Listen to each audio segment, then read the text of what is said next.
ಕರ್ನಾಟಕ ವಿಧಾನಸಭೆಯಿಂದ ಅಂಗೀಕೃತವಾದ ರೂಪದಲ್ಲಿ ಮತ್ತು ಕರ್ನಾಟಕ ವಿಧಾನ ಪರಿಷತ್ತಿನಿಂದ ತಿರಸ್ಕೃತವಾದ ರೂಪದಲ್ಲಿರುವ 2025ನೇ ಸಾಲಿನ ಕರ್ನಾಟಕ ಸೌಹಾರ್ದ ಸಹಕಾರಿ ತಿದ್ದುಪಡಿ ವಿಧೇಯಕವನ್ನು ಪುನರ್ ಪರ್ಯಾಲೋಚಿಸಬೇಕೆಂದು ಕೋರುತ್ತೇನೆ.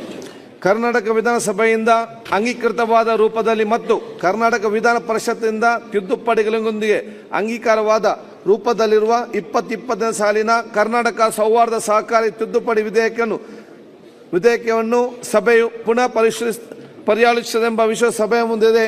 ಪ್ರಸ್ತಾವದ ಪರವಾಗಿ ಹೌದು ಎಂದು ಸೂಚಿಸಬೇಕು, ಪ್ರಸ್ತಾವದ ವಿರೋಧವಾಗಿ ಇಲ್ಲ ಎಂದು ಸೂಚಿಸಬೇಕು. ಪ್ರಸ್ತಾವ ಹೌದಿನ ಪರವಾಗಿದೆ ಎಂದು ಭಾವಿಸುತ್ತೇನೆ. ಪ್ರಸ್ತಾವ ಹೌದಿನ ಪರವಾಗಿದೆ. ಪ್ರಸ್ತಾವಕ್ಕೆ ಅನುಮೋದನೆ ದೊರಕಿದೆ. ಮಾನ್ಯ ಸಚಿವರು. ಸನ್ಮಾನ್ಯ ಅಧ್ಯಕ್ಷರೇ, ಎಲ್ಲ ಚರ್ಚೆ ಆಗಿದೆ. ಈ ಗೌರವಾನ್ವಿತ ಸದನ ಈ ಸೌಹಾರ್ದ ಸಹಕಾರಿ ತಿದ್ದುಪಡಿ ವಿಧೇಯಕವನ್ನು ಒಪ್ಪಿ ಮಂಜೂರಿ ಮಾಡಿ ಕಳಿಸಿತ್ತು. ಮೇಲ್ಮನೆಯಲ್ಲೂ ಸಹಿತ ಇದರ ಪರವಾಗಿ ಹಾಗೂ ವಿವರವಾಗಿ ವಿಸ್ತಾರವಾಗಿ ಚರ್ಚೆ ಆಯಿತು. ಚರ್ಚೆ ಸಂದರ್ಭದಲ್ಲಿ ಯಾವುದೇ ಪ್ರೊವಿಷನ್ಗೆ ಅಡ್ಡಿ ಇರಲಿಲ್ಲ.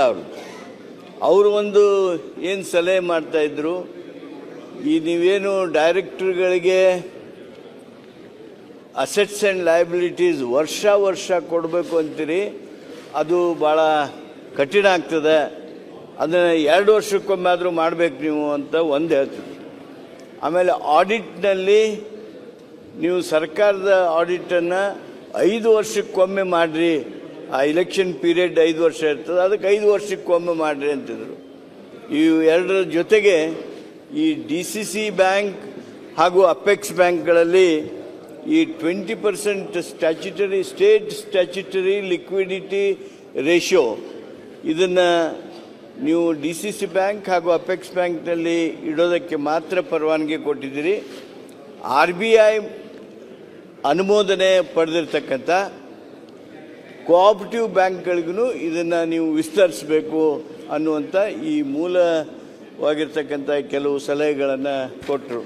ನಾವು ಅವ್ರಿಗೆ ಹೇಳಿದ್ವಿ, ಅವನ್ನ ಮಾಡೋಣ, ನಿಮ್ಮದು ತಕರಾರಿಲ್ಲ, ಆದರೆ ಆ 3 ವರ್ಷಕ್ಕೊಮ್ಮೆ ಆಡಿಟ್ ಮಾಡಬೇಕನ್ನೋದಿದೆಯಲ್ಲ, ಅದನ್ನು ನಾವು ಸಡಿಲಿಸೋದಕ್ಕಾಗೋದಿಲ್ಲ ಅಂತ ಹೇಳಿದ್ವಿ.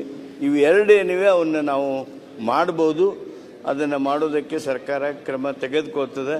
ಆ ಕಾರಣಕ್ಕೆ ತಿದ್ದುಪಡಿಯಿಂದ ಈ ಒಂದು ಮಸೂದೆಯನ್ನು ಒಪ್ಪಿಗೆ ಕೊಡಬೇಕು ಅಂಥೇಳಿ ನಾನು ತಮ್ಮಲ್ಲಿ ಕೋರ್ತೇನೆ. ಸರ್, ಈಗ ಮನೆ ಸಭಾಧ್ಯಕ್ಷರೇ, ಕೆಲವ್ರಿಗೆ ಪೂರ್ವಾಶ್ರಮದ ಬಗ್ಗೆ ಭಾಳ ಪ್ರೀತಿ ಇರುತ್ತೆ.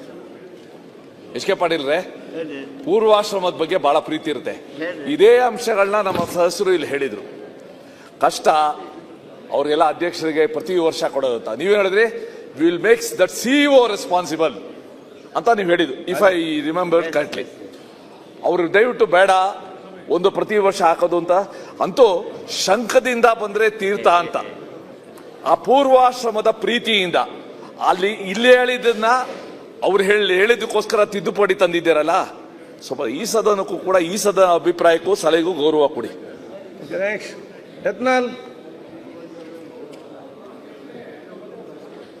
ಈ ಸೌಹಾರ್ದ ಆ್ಯಕ್ಟ್ ಅಂದ್ರೆ ಸ್ವಲ್ಪ ಮುಕ್ತವಾಗಿ ಒಂದು ಸಂಸ್ಥೆಯಲ್ಲಿ ಸರ್ಕಾರದ ಹಸ್ತಕ್ಷೇಪ ಕಡಿಮೆ ಆಗಬೇಕು. ಈ ಅಸಿಸ್ಟೆಂಟ್ ರಿಜಿಸ್ಟ್ರು, ಡೆಪ್ಯೂಟಿ ರಿಜಿಸ್ಟ್ರ ಒಂದು ಹಸ್ತಕ್ಷೇಪದಿಂದ ಮುಕ್ತಾಗಿ ಸೌಹಾರ್ದ ಆ್ಯಕ್ಟು JH ಪಾಟೀಲ್ರ ಕಾಲದಲ್ಲಿ ನಮ್ಮ SS ಪಾಟೀಲ್ರು ತೊಗೊಂಡು ಬಂದರು. ಇವತ್ತು ನಮ್ಮ HK ಪಾಟೀಲ್ ಸಾಹೇಬರು ಭಾಳ ದೊಡ್ಡ ಹಿರಿಯ ಸಹಕಾರಿಗಳು. ಆದರೆ ಪ್ರತಿಯೊಂದು ಅಧಿವೇಶನದಲ್ಲೂ ಸೌಹಾರ್ದ ಮತ್ತು ಕ್ರೆಡಿಟ್ ಕೋಆಪರೇಟಿವ್ ಅಮೆಂಡ್ಮೆಂಟ್ ಆಗಿ ಅದರ ಮೂಲ ಸ್ವರೂಪ ಏನಿದೆ ಆ ಸೌಹಾರ್ದ ಆ್ಯಕ್ಟದ್ದು ಅದು ಪೂರ್ತಿ ನಾಶ ಆಗಿದೆ. ಇವತ್ತು ಕೆಲವೊಂದು DCC ಬ್ಯಾಂಕಿನ ಅಧ್ಯಕ್ಷರ ಒತ್ತಾಯದ ಮೇಲೆ ಇವರು DCC ಬ್ಯಾಂಕ್ನಲ್ಲೇ ಇಡಬೇಕು, ಅಪೆಕ್ಸ್ ಬ್ಯಾಂಕ್ನಲ್ಲೇ ಇಡಬೇಕು ಅನ್ನೋಂಥದ್ದು ಇವರು ಕಾನೂನು ಮಾಡ್ತಾರೆ. ಆದರೆ ಆ DCC ಬ್ಯಾಂಕ್ನವರು ಸೌಹಾರ್ದದ ಸದಸ್ಯತ್ವ ಮಾಡ್ಕೋದಿಲ್ಲ. ಅಪೆಕ್ಸ್ ಬ್ಯಾಂಕ್ನವರು ಅವ್ರು ಯಾವುದೇ ರೀತಿ ಸಾಲ ಕೊಡೋದಿಲ್ಲ. ಸೌಹಾರ್ದ ಆ್ಯಕ್ಟ್ನಾಗ ನಾವು ಏನೂ ಕೊಡ್ಲಿಕ್ಕೆ ಬರೋದಿಲ್ಲ ಅಂತ ಒಂದು ಕಡೆ ಹೇಳ್ತಾರೆ. ಆದರೆ ಡಿಪಾಸಿಟ್ಟು ಮಾತ್ರ ಬೇಕು. ಇವತ್ತು DCC ಬ್ಯಾಂಕ್ನಲ್ಲಿ 6% 6.5% ಕೊಡ್ತಾರೆ ಅಧ್ಯಕ್ಷರೇ. ಇಲ್ಲಿ 13-14% DCC ಬ್ಯಾಂಕ್ನವರು ಇವತ್ತು ಸಾಲ ರೂಪದಲ್ಲಿ ಕೊಡ್ತಾರೆ. ನಾವು ಮಾನ್ಯ ಸಚಿವರಿಗೆ ವಿನಂತಿ ಮಾಡ್ಕೋದೇನೆಂದರೆ, ರಿಸರ್ವ್ ಬ್ಯಾಂಕ್ ಆಫ್ ಇಂಡಿಯಾದ ಲೈಸೆನ್ಸ್ ಪಡೆದಂಥ ಯಾವುದೇ ಸಹಕಾರಿ ಬ್ಯಾಂಕಿನಲ್ಲೂ ಸಹ ಈ ಡಿಪಾಸಿಟನ್ನು ಇಡಬೇಕನ್ನುವಂಥದ್ದನ್ನು ಒಂದು ತಿದ್ದುಪಡಿ ಮಾಡಬೇಕು. ಇಲ್ಲಾಂದ್ರೆ ಏನಾಗ್ತದೆ ಅಧ್ಯಕ್ಷರೇ, ಕೆಲವೊಂದು ಮಂದಿ ಅವರಲ್ಲಿ ಡಿಪಾಸಿಟ್ಟು ಕಡಿಮೆ ಆಗ್ತಾ ಇದೆ ಅನ್ನುವಂಥ ಕಾರಣದಿಂದ ಇವತ್ತು ಸೌಹಾರ್ದ ಮೇಲೆ ಗದಾ ಪ್ರಹಾರ ಮಾಡಲಿಕ್ಕೆ ಮಾಡದಂಥದ್ದು. ಅದಕ್ಕೆ ನಾನು ಮಾನ್ಯ ಸಚಿವರಲ್ಲಿ ವಿನಂತಿ ಮಾಡ್ಕೋದೇನೆಂದರೆ, ಮತ್ತು ಇಷ್ಟೆಲ್ಲ ನೀವು ಅಮೆಂಡ್ಮೆಂಟ್ ಪ್ರತಿ ಸಲನೂ ತರ್ತೀರಿ, ಕೆಲವೊಂದು ರಿಪೀಲ್ ಮಾಡ್ತೀರಿ, ಕೆಲವೊಂದು ಮತ್ತೆ ಹೇರ್ತೀರಿ. ಈಗ ನೀವು ರಿಸರ್ವೇಷನ್ ತೊಗೊಂಡು ಬಂದ್ರಿ, ಈಗಾಗಲೇ ನಮ್ಗೆ ರಿಸರ್ವೇಷನ್ ಇದೆ. ಚುನಾಯಿತ ಪ್ರತಿನಿಧಿಗಳಿದ್ದಾರೆ, ಎಸ್ ಸಿಯಿಂದ ಒಬ್ಬರು ಚುನಾಯಿತ, ಎಸ್ ಟಿದಿಂದ ಒಬ್ಬರು ಚುನಾಯಿತ, ಇಬ್ಬರು ಮಹಿಳೆಯರಿಂದ ಚುನಾಯಿತರಾಗಿರ್ತಾರೆ, ಇಬ್ಬರು ಹಿಂದುಳಿದ ವರ್ಗದಿಂದ ಚುನಾಯಿತರಾಗಿರ್ತಾರೆ. ಅದು ಆದಮ್ಯಾಗೂ ಮತ್ತೆ ನೀವು ನಾಮಿನೇಷನ್ ಮಾಡ್ತೀರಿ, ಒಂದು ಕಡೆ ಒಮ್ಮೆ ವೋಟಿಂಗ್ ಕೊಡ್ತೀರಿ, ಮತ್ತೊಂದು ಅಮೆಂಡ್ಮೆಂಟ್ ಮಾಡಿ ಅವರು ವೋಟಿಂಗನ್ನು ವಾಪಸ್ ತಗೋತೀರಿ, ಒಂದು ಕಡೆ ಅಧ್ಯಕ್ಷ ಉಪಾಧ್ಯಕ್ಷನು ಕಾಂಟೆಸ್ಟ್ ಮಾಡ್ಬೋದತ್ತೀರಿ, ಮತ್ತು ಅದನ್ನು ಅಧ್ಯಕ್ಷ ಉಪಾಧ್ಯಕ್ಷನ ವಾಪಸ್ ತಗೋತೀರಿ. ಅಂದಾಗಿದ್ದ ಅಧ್ಯಕ್ಷರೇ, ಈ ರಿಸರ್ವೇಷನ್ ತರೋದ್ರಲ್ಲಿ ಏನು ಅನುಕೂಲ ಏನಾಗೋದಿದೆ, ಈಗಾಗಲೇ ಅವ್ರು ಅದಾರೆ, ನಮ್ಮಲ್ಲಿ ಎಸ್ ಸಿ ಅದಾರೆ, ಎಸ್ ಟಿ ಅದಾರೆ. ಅದಕ್ಕೆ ನಾವು ವಿನಂತಿ ಮಾಡ್ಕೋದೇನೆಂದರೆ, ನೀವು ಒಂದು ಸಹಕಾರಿ ಕ್ಷೇತ್ರದಲ್ಲಿ ಕೆಲವೊಂದು ಜನರ ನೇತೃತ್ವದ ವಿಶ್ವಾಸಾರ್ಹತೆ ಮೇಲೆ ಜನ ಡಿಪಾಸಿಟ್ ಮಾಡ್ತಾರೆ ಅಧ್ಯಕ್ಷರೇ. ಇದು ಆ ಯಾವ ಸಂಸ್ಥೆ ಇರ್ತದೆ, ಅವರು ಎಲ್ಲರೂ ಒಕ್ಕಟ್ಟಾಗಿದ್ದಾರಲ್ಲೋ, ಅವರು ಪ್ರಾಮಾಣಿಕರದಾರಲ್ಲೋ, ಅದು ಆ ವಿಶ್ವಾಸಾರ್ಹತೆ ಮೇಲೆ ಒಂದು ನಡೀತಿರ್ತದೆ. ಈಗೇನಾಗ್ಬಿಡ್ತದೆ ಅಧ್ಯಕ್ಷರು, ಈ ನಾಮಿನೇಷನ್ ಮಾಡೋದ್ರಿಂದ ಸೋತ ಅಭ್ಯರ್ಥಿ ಯಾವ ಸೌಹಾರ್ದದಲ್ಲಿ ಸಹಕಾರಿಯಲ್ಲಿ ಚುನಾವಣೆಗೆ ರಿಸರ್ವೇಷನ್ ನಿಂತಿರ್ತಾರೆ, ಅಲ್ಲಿ ನಾಮಿನೇಷನ್ ಮಾಡಿಬಿಟ್ರೆ ದಿನ ಬೆಳಿಗ್ಗೆ ಅಲ್ಲಿ ಸಂಘರ್ಷಗಳಾಗ್ತವೆ. ಅದಕ್ಕೆ ಮಾನ್ಯ ಸಚಿವರು ಇಲ್ಲಿ ಸೌಹಾರ್ದ ಆಕ್ಟ್ನೇ ರಿಪೀಲ್ ಮಾಡಿಬಿಟ್ರಿ ಪೂರ್ತಿ. ಅಧ್ಯಕ್ಷ, ನಿರಂತರವಾಗಿ ಸೌಹಾರ್ದಗಳ ಮೇಲೆ, ಸಹಕಾರಿ ಪತ್ತಿನ ಮೇಲೆ ನಿರಂತರವಾಗಿ ಸರ್ಕಾರ ತನ್ನ ಅಂಕುಶವನ್ನು ಬಿಗಿ ಮಾಡ್ಕೊಳ್ಳಿಕ್ಕೆ ಈ ರೀತಿ ತಿದ್ದುಪಡಿ ತರ್ತಾ ಇದೆ. ಇದು ಸರಿಯಲ್ಲ. ವಿಧಾನ ಪರಿಷತ್ನಲ್ಲಿ ಏನು ಹೇಳಿದ್ದಾರೆ, ಇವತ್ತು ವರ್ಷಕ್ಕೆ ಒಮ್ಮೆ ಡಿಕ್ಲೇರ್ ಮಾಡೋ ಪ್ರಾಬ್ಲಮ್ ಇಲ್ಲ ಡೈರೆಕ್ಟರ್ಗಳು, ಅದಕ್ಕೆ ನಮ್ದೇನು ಸಮಸ್ಯೆ ಇಲ್ಲ ಅಧ್ಯಕ್ಷರೇ. ಆಡಿಟರ್ ಹೇಳ್ತಾರೆ, ಸರ್ಕಾರದಲ್ಲಿ ಆಡಿಟರ್ಗಳೇ ಇಲ್ಲ ಅಧ್ಯಕ್ಷರೇ. ಆಯ್ತು, ಇವ್ರು ಹೆಂಗ್ ಆಡಿಟ್ ಮಾಡ್ತಾರೆ? ಓಕೆ, ನೋಡೋದು. ಅದಕ್ಕೆ ಅದೇನು 5 ವರ್ಷಕ್ಕೊಮ್ಮೆ ಏನವ್ರು ಸಲಹೆ ಕೊಟ್ಟಾರಲ್ಲ, ಆಯ್ತು, ಅದನ್ನ ಏನದ ತಿದ್ದುಪಡಿ ಮಾಡಿ ಜಾರಿ ಮಾಡ್ಲತ್ತ ನಾವು ವಿನಂತಿ ಮಾಡ್ಕೊತೀವಿ. ಸನ್ಮಾನ್ಯ ಅಧ್ಯಕ್ಷರೇ, ತಿದ್ದುಪಡಿಯಲ್ಲಿ ಹೆಚ್ಚು ಇದ್ರೆ ಹೇಳಿ. ಸನ್ಮಾನ್ಯ ಅಧ್ಯಕ್ಷರೇ, ಈ ಬಿಲ್ಲನ್ನು ನಾನು ಸ್ವಾಗತ ಮಾಡ್ತಾ ಇದ್ದೇನೆ. ಸರ್ಕಾರ ಯಾವುದೂ ಕೂಡ ಇದಕ್ಕೆ ನಿರ್ಬಂಧ ಇರಬಾರ್ದು ಅಂತೇಳಿ, ಕಂಟ್ರೋಲ್ ಇರಬಾರ್ದು ಅಂತೇಳಿ SS ಪಾಟೀಲ್ ಪೀರಿಯಡಲ್ಲಿ ಇದನ್ನ ಸೌಹಾರ್ದನ ತಂದ್ರು. ಸನ್ಮಾನ್ಯ ಅಧ್ಯಕ್ಷರೇ, ಈ ಸೌಹಾರ್ದದವರೆಲ್ಲ ಸೇರಿ ಅಮಿತ್ ಶಾ ಅವರನ್ನ ಬೆಂಗಳೂರಲ್ಲಿ ಒಂದು ಕಾರ್ಯಕ್ರಮಕ್ಕೆ ಕರೆಸಿದ್ರು. ಸನ್ಮಾನ್ಯ ಅಧ್ಯಕ್ಷರೇ, ನಾನು ಸಹಕಾರ ಮಂತ್ರಿ ಇದ್ದಂತ ಸಂದರ್ಭದಲ್ಲಿ ಆಗ ಸಹಕಾರ ಮಂತ್ರಿ ಅಮಿತ್ ಶಾ ಅವರು ಹೇಳಿದ್ರು, ಕರ್ನಾಟಕದಲ್ಲಿ ಯಾಕೆ 2 ಕೋಆಪರೇಟಿವ್ ಸಹಕಾರ ಸಂಘಗಳಿರಬೇಕು, ಒಂದು ಸರ್ಕಾರ ಕಂಟ್ರೋಲು, ಇನ್ನೊಂದು ಸರ್ಕಾರ ಕಂಟ್ರೋಲ್ ಇಲ್ಲದೆ ಇರ್ತಕ್ಕಂಥದ್ದನ್ನ ಇದೆ, ಇದನ್ನ ಕಂಪ್ಲೀಟ್ ಅವಾಯ್ಡ್ ಮಾಡಬೇಕು ಅಂತಕ್ಕಂಥದ್ದನ್ನ ಅವತ್ತು ಸಭೆಯಲ್ಲೇ ಕೂಡ ಅಮಿತ್ ಶಾ ಅವರು ಹೇಳಿದ್ರು. ಸನ್ಮಾನ್ಯ ಅಧ್ಯಕ್ಷರೇ, ಸರ್ಕಾರ ಕಂಟ್ರೋಲ್ ಇರ್ತಕ್ಕಂಥದ್ದು ಹೇಳ್ತೀನಿ ಸನ್ಮಾನ್ಯ ಅಧ್ಯಕ್ಷರೇ. 1450 ಕೋಟಿ ರಾಘವೇಂದ್ರ ಕೋಆಪರೇಟಿವ್ ಬ್ಯಾಂಕ್, ಲಕ್ಷಾಂತರ ಜನ ಡಿಪಾಸಿಟ್ ಇವತ್ತು ಬಾಯ್ ಪಡ್ಕೊಳ್ತಾ ಇದ್ದಾರೆ. ಸಂಗೊಳ್ಳಿ ರಾಯಣ್ಣ ಕೋಆಪರೇಟಿವ್ ಬ್ಯಾಂಕ್ 560 ಕೋಟಿ ಸರ್ಕಾರ ಕಂಟ್ರೋಲ್, ರಿಸರ್ವ್ ಬ್ಯಾಂಕ್ ಕಂಟ್ರೋಲ್ ಇರ್ತಕ್ಕಂಥದ್ದು.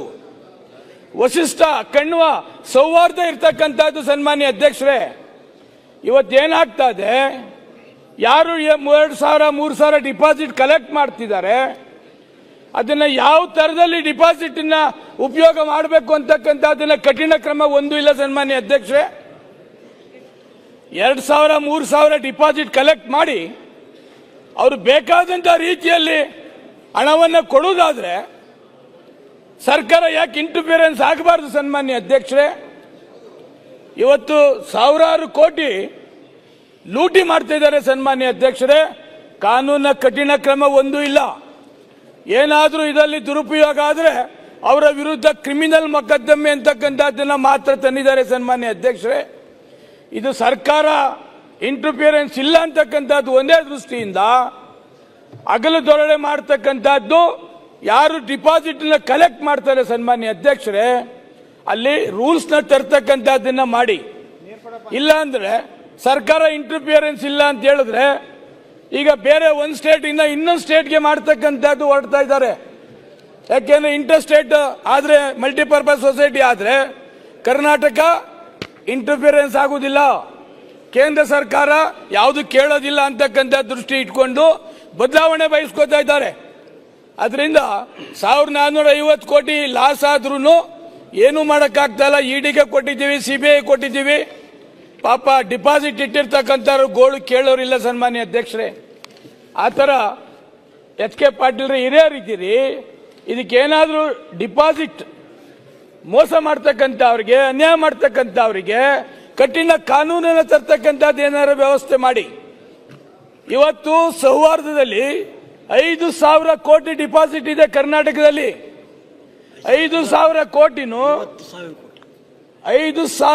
ಕೋಟಿನೂ ಲೂಟಿ ಮಾಡಿದ್ರು ಸರ್ಕಾರ ಕೇಳೋ ಪರಿಸ್ಥಿತಿಯಲ್ಲಿ ಇಲ್ಲ. ಯಾಕೆಂದ್ರೆ ಸರ್ಕಾರ ಇಂಟರ್ಫಿಯರೆನ್ಸ್ ಇಲ್ಲ. ಆದ್ರಿಂದ ಏನಾದರೂ ಕಠಿಣ ಕ್ರಮ ತೆಗೆದುಕೊಂಡು ಡಿಪಾಸಿಟ್ನವರು 100% ಸೌಹಾರ್ದ ಮೇಲೆ ವಿಶ್ವಾಸ ಇಡ್ತಕ್ಕಂಥದ್ದು ಮಾಡಬೇಕು. ಕರ್ನಾಟಕದಲ್ಲಿ ಅನೇಕ ಸೌಹಾರ್ದಗಳು ಬಹಳ ವ್ಯವಸ್ಥಿತವಾಗಿ ನಡೀತಾ ಸನ್ಮಾನ್ಯ ಅಧ್ಯಕ್ಷರೇ.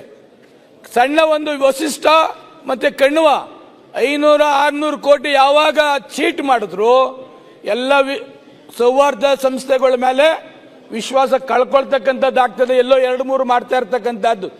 ಅದಕ್ಕೆ ಕಠಿಣ ಕ್ರಮ ಲಾ ಡಿಪಾರ್ಟ್ಮೆಂಟ್ ಒಪಿನಿಯನ್ ತೆಗೆದುಕೊಂಡು ಯಾರೇ ಚೀಟ್ ಮಾಡಲಿ ಅವರಿಗೆ ಕಠಿಣ ಕ್ರಮ ತೆಗೆದುಕೊಳ್ತಕ್ಕಂಥದ್ದು ಮಾಡದೆ ಹೋದ್ರೆ ಇವತ್ತು ರಾಘವೇಂದ್ರ ಕೋಆಪರೇಟಿವ್ ಬ್ಯಾಂಕ್ 1460 ಕೋಟಿ ಚೀಟ್ ಮಾಡಿದಂತವರು ಬೇಲ್ ಮೇಲೆ ತಂದು ಹೊರಗಡೆ ಇದ್ದಾರೆ ಸನ್ಮಾನ್ಯ ಅಧ್ಯಕ್ಷರೇ.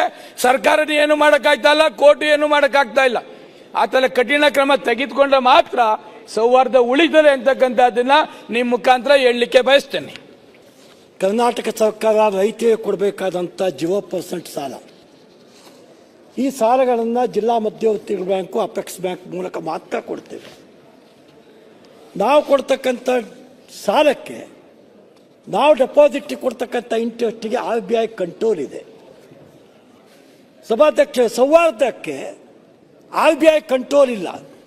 14%, 13%, 14% FDಗೆ ಇಂಟ್ರೆಸ್ಟ್ ಕೊಡ್ತವೆ, 18% ಸಾಲ ಕೊಡ್ತವೆ. ಸಾಲ ಕೊಡೋರೆಲ್ಲ ನಮ್ಮ ಬ್ಯಾಂಕಿಗೆ ಬರ್ತಾರೆ ಸಾಲ ತಗೊಳ್ಳಿಕ್ಕೆ, ಡೆಪಾಸಿಟ್ ಇಡೋರೆಲ್ಲ ಸೌಹಾರ್ದ ಬ್ಯಾಂಕಿಗೆ ಹೋಗ್ತವೆ. ಅದರಿಂದ 0% ಕೊಡ್ತಕ್ಕಂಥ ಬ್ಯಾಂಕುಗಳಿಗೆ ಎಲ್ಲಿಂದ ಸರ್ವೈವಲ್ ಆಗೋದಕ್ಕೆ ಸಾಧ್ಯ ಆಗುತ್ತೆ? ಇದನ್ನು ರಾಜ್ಯದ ರೈತಾಪಿ ಸಮುದಾಯಕ್ಕೆ ಏನು ಮಾಡೋದಕ್ಕಾಗತ್ತೆ? ಹಾಗಾಗಿ ಸೌಹಾರ್ದ ಕಾನೂನಿಗೆ ಸರ್ಕಾರ ತಂದಿರತಕ್ಕಂಥ ನಿಬಂಧನೆ ನಿಜಕ್ಕೂ ಕೂಡ ಸ್ವಾಗತಾರ್ಹ. ಆಡಿಟ್ಟು ಮತ್ತು ಇದರಲ್ಲಿ ಬೇಕಾದರೆ 2 ವರ್ಷ ಬದಲಿ 3 ವರ್ಷ ಇದನ್ನು ಬೇಕಾದ ತರಲಿ. ಆದರೆ ಬಾಕಿ ಎಲ್ಲ ಸಂಗತಿಗಳಿಂದ ಕರ್ನಾಟಕದಲ್ಲಿ ಸೌಹಾರ್ದದಲ್ಲಿ ಇರ್ತಕ್ಕಂಥ ಡೆಪಾಸಿಟ್ದಾರಿಗೆ ರಕ್ಷಣೆ ಸಿಗಬೇಕು. ಈ ನಮ್ಮ ಜಿಲ್ಲೆಯಂಥ ಸೌಹಾರ್ದಗಳಲ್ಲಿ ಒಳ್ಳೆಯ ನಡೀತಾ ಇದೆ. ಅದು ಅನೇಕ ಸೌಹಾರ್ದ ಸೋಮಶೇಖರ್ ಪ್ರಸ್ತಾಪ ಮಾಡಿದಾಗೆ ಬೆಂಗಳೂರಿನ ಇದ್ದಂಥ 3-4 ಸೌಹಾರ್ದ ದೊಡ್ಡ ಸಂಸ್ಥೆ 2,500 ಕೋಟಿಗಿಂತ ಹೆಚ್ಚು ಮೋಸ ಮಾಡಿ ಡೆಪಾಸಿಟರ್ಸ್ ಬಂದು ವಿಧಾನಸೌಧ ಮುಂದೆ ಕೂತ್ಕೊಳ್ತಾರೆ. ಅವ್ರಿಗೆ ಯಾರು ಏನೂ ರಕ್ಷಣೆ ಕೊಡಲಿಕ್ಕೆ ಆಗ್ತಾ ಇಲ್ಲ. ಆ ಕಾರಣಕ್ಕಾಗಿ ಆ್ಯಕ್ಟನ್ನು ಮತ್ತಷ್ಟು ಒಳ್ಳೆಯದಾಗಿ ಮಾಡಬೇಕು, ಬಿಗು ಮಾಡಬೇಕು. ಇದಕ್ಕೆ ಸರ್ಕಾರದ ರಕ್ಷಣೆ ಡೆಪಾಸಿಟ್ ಸಿಗ್ತಕ್ಕಂಥ ಕೆಲಸ ಆಗಬೇಕು ಅಂತೇಳಿ ತಮ್ಮ ಮೂಲಕ ಹೇಳದ ಪಾಯಿಂಟ್ ಏನಿದ್ರೆ ಹೇಳಿ, ಮತ್ತು ಅದನ್ನು ಹೇಳೋದು ಬೇಡ. ಸರ್ಕಾರ ಸೌಹಾರ್ದ ಸಹಕಾರಿ ವಿಧೇಯಕನ ಕೆಲವು ಬದಲಾವಣೆ ಮಾಡಬೇಕಂತ ನಾನು ಸಲಹೆ ಕೊಡ್ತೀನಿ ಸರ್ಕಾರಕ್ಕೆ. 20% FD ಎಪೆಕ್ಸ್ ಬ್ಯಾಂಕ್ ಆಗಲಿ DC ಬ್ಯಾಂಕ್ ಆಗಿ ಇಕ್ಕಬೇಕಂತ ಏನು ಸರ್ಕಾರ ಪ್ರಸ್ತಾವನೆ ಇದೆ. ನಾನಂತೀನಿ ಯಾವುದೇ ಒಂದು ಸೌಹಾರ್ದ ಬ್ಯಾಂಕಲ್ಲಿ FD ಇಕ್ಕಬೇಕಾದ್ರೆ ವಿಶ್ವಾಸ ಮೇಲೆ ಇಕ್ತಾರೆ. ಈ ಲಕ್ಷ್ಮಣ್ ಸವದಿ ಅವ್ರದ್ದೊಂದು ಬ್ಯಾಂಕ್ ಇದೆ, ನಮ್ದೊಂದು ಬ್ಯಾಂಕ್ ಇದೆ, SK ಪಾಟೀಲ್ ಅವ್ರದ್ದೊಂದು ಬ್ಯಾಂಕ್ ಇದೆ, ನಮ್ಮ MR ಪಾಟೀಲ್ ಅವ್ರದ್ದಿದೆ. ಯಾವುದೇ FD ಸೌಹಾರ್ದ ಬ್ಯಾಂಕಲ್ಲಿ ಒಂದು ವಿಶ್ವಾಸ ಮೇಲೆ ಚೇರ್ಮನ್ ಯಾರು ಇರ್ತಾರೆ, ಯತ್ನಾಳ್ ಕೂಡ ಬ್ಯಾಂಕ್ ಇದೆ, ಅವನ್ ಚೇರ್ಮನ್ ಮೇಲೆ ವಿಶ್ವಾಸಕ್ಕೆ FD ಇಕ್ತಾರೆ. ಅವ್ರಿಗೆ ಇಂಟ್ರೆಸ್ಟ್ ರೇಟ್ ಇದ್ರಲ್ಲಿ ಕಡಿಮೆ ಇರುತ್ತೆ, ಇಂಟ್ರೆಸ್ಟು ಇದ್ರಲ್ಲಿ ಜಾಸ್ತಿ ಇರುತ್ತೆ. ನಂದೇನಿದೆ ಉಲ್ಲೇಖ, ಇದು ಏನು ರಿಜಿಸ್ಟರ್ದೇನು ಅನುಮತಿ ತಗೊಂಡು ಏನು ಮಾಡ್ಬೇಕಂತ ಇದಾರೆ, ಇದನ್ನ ಮಾರ್ಪಾಡು ಮಾಡಬೇಕು, ಬದಲಾಯಿಸ್ಬೇಕನ್ನೊಂದು. ಮತ್ತೊಂದು ಇದು 5 ವರ್ಷಕ್ಕೊಮ್ಮೆ ಎಲ್ಲರೂ ತಮ್ಮ ಅಸೆಟ್ ಅಂಡ್ ಲಯಬಿಲಿಟೀಸ್ ಎಲ್ಲ ಸದಸ್ಯರು ಕೊಡ್ಬೇಕಂತ ಹೇಳಿದೆ. ಅದ್ರದ್ದು ಒಂದು ಹೇಳ್ತೀನಿ ಸರ್, 45,000 ಬ್ಯಾಂಕ್ ಇದೆ, ಒಂದು ಬ್ಯಾಂಕಿಗೆ 15 ನಾಮಿನೇಷನ್ ಮಾಡ್ತಾ ಇದಿರ್ತಾವ ಸರ್. ಅದರಲ್ಲಿ ಸರ್ 6,75,000 ಜನ ಇರ್ತಾರೆ ಸರ್. ಎಲ್ಲಿ AR ಆಫೀಸ್ ಒಂದು ಕಟ್ಟಡ ಇದೆ ಯಾವ ಜಿಲ್ಲೆಯಲ್ಲಿ? ಇಷ್ಟೊಂದು ದಾಖಲಾತಿ 5 ವರ್ಷ ಅಂದ್ರೆ 33,75,000 ಡಾಕ್ಯುಮೆಂಟ್ ರೆಡಿ ಆಗ್ತಾವ ಸರ್. ಅದೆಲ್ಲ ಚರ್ಚೆ ಆಗಿ ಇಲ್ಲಿ 1 ವರ್ಷಕ್ಕೆ ಇದ್ದದ್ದು ವಿಧಾನ ಪರಿಷತ್ ಹೋಗಿ 5 ವರ್ಷ ಆಗಿ ಬಂದಿದೆ. ಈ ವಿಚಾರ ಹೇಳಿ ಅವ್ರು ಎಲ್ಲಿರ್ತಾರೆ, ಒಂದ್ ಮಾರ್ಪಾಡು ಮಾಡ್ಬೇಕಂತ ನಂದು ವಿನಂತಿ. ಈಗ ವಿಧೇಯಕವನ್ನು ಖಂಡವಾಗಿ ಮುಂದೆ ನೆಕ್ಸ್ಟ್ ಸಬ್ಜೆಕ್ಟ್ ತಗೊಳ್ಳಿ. ಬಿಲ್ ಮೇಲೆ ಚರ್ಚೆ ನಿನ್ನೆ ಆಗಿದೆ ಎಲ್ಲ. ಆಯ್ತಾಯ್ತು, ನೀವು ಕೂತ್ಕೊಳ್ಳಿ. ಈಗ ವಿಧೇಯಕವನ್ನು ಖಂಡವಾಗಿ ಮತಕ್ಕೆ ಹಾಕುತ್ತೇನೆ. 2ರಿಂದ 24 ಖಂಡಗಳು ವಿಧೇಯಕದ ಅಂಗವಾಗಿರಬೇಕೆಂದು ಸಭೆಯ ಮುಂದಿರುವ ವಿಷಯ. ಪ್ರಸ್ತಾವದ ಪರವಾಗಿರು ಹೌದು ಎಂದು ಸೂಚಿಸಬೇಕು, ಪ್ರಸ್ತಾವದ ವಿರೋಧವಾಗಿರು ಇಲ್ಲ ಎಂದು ಸೂಚಿಸಬೇಕು. ಪ್ರಸ್ತಾವ ಹೌದು ಪರವಾಗಿದೆ ಎಂದು ಭಾವಿಸುತ್ತೇನೆ. ಪ್ರಸ್ತಾವ ಹೌದು ಪರವಾಗಿದೆ. ಪ್ರಸ್ತಾವಕ್ಕೆ ಒಪ್ಪಿಗೆ ದೊರಕಿದೆ. 2ರಿಂದ 24 ಖಂಡಗಳು ವಿಧೇಯಕದ ಅಂಗವಾದವು. 1ನೇ ಖಂಡ ಹೆಸರು ಮತ್ತು ಅವತರಣಿಕೆ ವಿಧೇಯಕದ ಭಾಗವಾಗಬೇಕೆಂಬುದು ಸಭೆಯ ಮುಂದಿರುವ ವಿಷಯ. ಪ್ರಸ್ತಾವದ ಪರವಾಗಿರು ಹೌದು ಎಂದು ಸೂಚಿಸಬೇಕು, ಪ್ರಸ್ತಾವದ ವಿರೋಧವಾಗಿರು ಇಲ್ಲ ಎಂದು ಸೂಚಿಸಬೇಕು. ಪ್ರಸ್ತಾವ ಹೌದು ಪರವಾಗಿದೆ ಎಂದು ಭಾವಿಸುತ್ತೇನೆ. ಪ್ರಸ್ತಾವ ಹೌದು ಪರವಾಗಿದೆ. ಪ್ರಸ್ತಾವ ಅಂಗೀಕರಿಸಲ್ಪಟ್ಟಿದೆ. 1ನೇ ಖಂಡ ಹೆಸರು ಮತ್ತು ಅವತರಣಿಕೆ ವಿಧೇಯಕದ ಅಂಗವಾಗಿದೆ. ಮನೆ ಮಂತ್ರಿಗಳು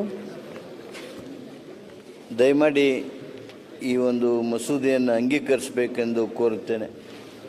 ಕರ್ನಾಟಕ ವಿಧಾನಸಭೆಯಿಂದ ಪ್ರಸ್ತಾವವನ್ನು ಮಂಡಿಸಲಾಗಿದೆ. ಅದನ್ನೀಗ ಸಭೆಯ ಮತಕ್ಕೆ ಹಾಕುತ್ತೇನೆ. ಕರ್ನಾಟಕ ವಿಧಾನಸಭೆಯಿಂದ ಅಂಗೀಕೃತವಾದ ರೂಪದಲ್ಲಿ ಮತ್ತು ಕರ್ನಾಟಕ ವಿಧಾನ ಪರಿಷತ್ತಿನಿಂದ ತಿರಸ್ಕೃತವಾದ ರೂಪದಲ್ಲಿರುವ 2020ನೇ ಸಾಲಿನ ಕರ್ನಾಟಕ ಸೌಹಾರ್ದ ಸಹಕಾರಿ ತಿದ್ದುಪಡಿ ವಿಧೇಯಕವನ್ನು ಈ ಸಭೆಯು ಅಂಗೀಕರಿಸಬೇಕು. ಪ್ರಸ್ತಾವದ ಪರವಾಗಿರುವ ಹೌದು ಎಂದು ಸೂಚಿಸಬೇಕು, ಪ್ರಸ್ತಾವದ ವಿರೋಧವಾಗಿರುವ ಇಲ್ಲ ಎಂದು ಸೂಚಿಸಬೇಕು. ಪ್ರಸ್ತಾವ ಹೌದನ ಪರವಾಗಿದೆ ಎಂದು ಭಾವಿಸುತ್ತೇನೆ. ಪ್ರಸ್ತಾವ ಹೌದನ ಪರವಾಗಿದೆ. ಪ್ರಸ್ತಾವ ಅಂಗೀಕರಿಸಲ್ಪಟ್ಟಿದೆ ಮತ್ತು ವಿಧೇಯಕ ಅನುಮೋದನೆ ದೊರಕಿದೆ.